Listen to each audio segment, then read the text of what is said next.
Hey guys, what's up? Commander here, and welcome to my NXT review. A rather different episode this week. There was only 2 matches, but they were pretty decent matches.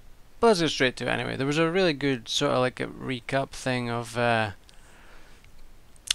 Alex. Well, it was basically an entire recap of last week's show. It was really well done. I quite enjoyed it. But then we went into Alexa Bliss versus Sasha Banks. A good match. Good back and forth match. The best spot was apparently it's called the Bliss Flip, which was the Sunset Flip Powerbomb thing. That was awesome. That was really good.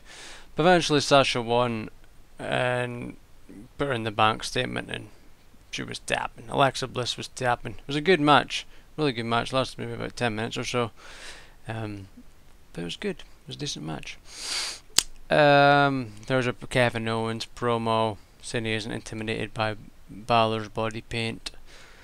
There was a thing with Emma and Bayley where Emma's saying she's too nice, and Bayley is trying to explain to Emma, and then Emma just slapped her right in the mouth. It's pretty beautiful. Then there was a Hideo Itami and Tyler Breeze thing where Hideo challenged Tyler Breeze to a 2 out of 3 falls match for next week, so that should be pretty good. I heard it was good. I remember reading it back during the spoilers. There was a Finn Balor promo thing saying he's ready for Kevin Owens. He sort of said he might have the face paint or he might not, or something along those lines. I can't really remember. Then another backstage thing. There was a lot of backstage stuff in between the 2 matches. But there was a thing with Enzo Cass and Carmella. They were like hanging out. Enzo being a boss as always, and you could tell that NXT Columbus stuff was taped afterwards because he had a full black beard then, but now he's back to just the bleach blonde, and then the goatee. Well, the mustache is like black or brown, whatever. But it was Blake and Murphy gave Carmella some bracelet, and thingy says you should have went to Jared's, bro, or something like that. It was funny. They were saying some hilarious stuff. Big Cass and Enzo Amore, as always. You know, when do they not? It was good. It was a good thing. You should watch it. There's a video of it on WWE's page. But then finally we get on to the Finn Balor versus Kevin Owens match, and it started so slow. I mean, holy crap! I'm not kidding. There must have been 10 minutes of rest holds. It was so slow. But like, at least the commentary was good, you know. If that had been Raw or something, SmackDown or something, I probably would have been bored out of my skull, or would have been struggling to stay into it because they would have been talking about some crap. But at least they were actually talking about the match and that. But it was just rest holds for ages. But once they stopped with the rest holds, you know, it was actually a good match. You know, some people were saying it was epic, but the rest holds kind of took it down quite a bit for me. But it was good. My favourite spot, which I thought was gonna be just brutal, was when Finn Balor looked like he was going for the superplex, and then Kevin Owens grabbed him, and he had him in the fisherman. Oh god, there goes the screen being a ferret. He had him in the fisherman on top rope, and I thought he was gonna do that neck breaker thing from the top rope. I was like, no, no. And then he just hit the fisherman. It was still awesome, but had he hit that, oh my god, I'd have probably went ape shit.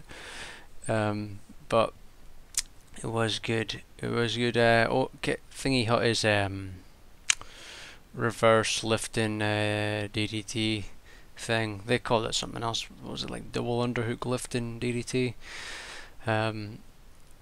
But you know, good match. You know, good back and forth. Kevin Owens, you know, playing the good old heel as always. There wasn't much else really memorable. He was working on the leg most of the match as well. He had a half crab on him.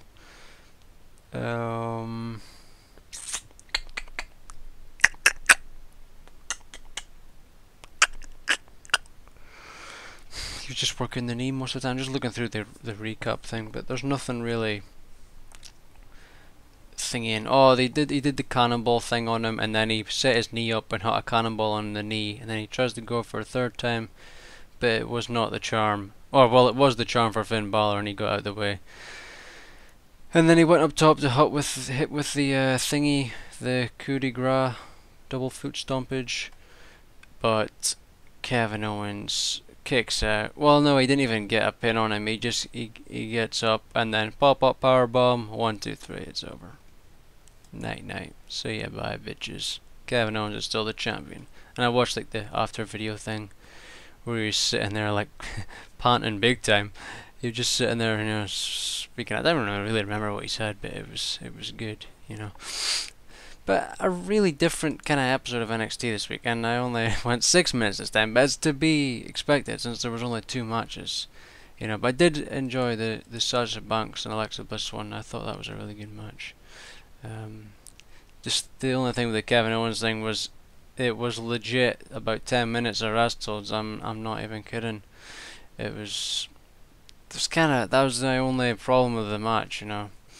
And also there was only 2 commentators this time. Usually they have 3. They have had 3 for the longest time, but there was only 2: Rich Brennan and Corey Graves. Although, why do they call them announcers? They're commentators. I don't know why they call them announcers. I don't know. Maybe you can explain that to me in the comments. But yeah, that's it. I'm not going to talk about Raw or anything because I'm saving all that for my predictions video, which I would have had up yesterday, but I was just too tired. I couldn't be bothered making it. I'll probably just make it either tomorrow after I watch SmackDown, because SmackDown actually is airing tonight in the UK, which it never does. It usually never did. The only other time it aired on Thursday was when they had that live one after the Rumble. That was the only time. It still usually airs on a Friday. So for some reason it's airing on a Thursday. It would be good if it does it all the time, because it would just be better. I preferred it before they changed all the days, because I'd watch main event on Wednesday and I'd watch NXT on Thursday. Or for a while I was watching main event on Thursday because I'd always watched it then, and then because NXT would air at like 4 o'clock or something in America, and that was like 9 o'clock with me, so I would watch NXT then as well. But then I changed and started watching main event on Wednesday and watching NXT then. And then Friday I'd watch Superstars, and then Saturday I'd watch SmackDown. But they changed and it's just sort of messed it up, you know. And with main event not even airing on the network, it doesn't air till like a Thursday or something now. So I now have to watch it on a Friday, and I watch NXT today, and I have to watch bloody Superstars on SmackDown on a Saturday. But that's different this week. I'll be watching main event and Superstars on Saturday, so that'll be a bit different. It'll be good. But I'll probably upload the old predictions thing after that. I'll do after SmackDown probably. We'll see how I feel. If not, then I'll just do it on Saturday. But I have the day off on Monday, so that's good. After WrestleMania, after being up all night. I don't know what to say, something else, but I can't really think of anything. Oh yeah, Tyler Breeze called Hideo Itami Hideous Itami, which is funny because I've seen people say that on the YouTubes.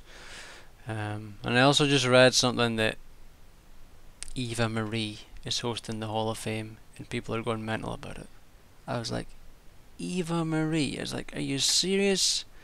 She's horrible fucking talker. She really is.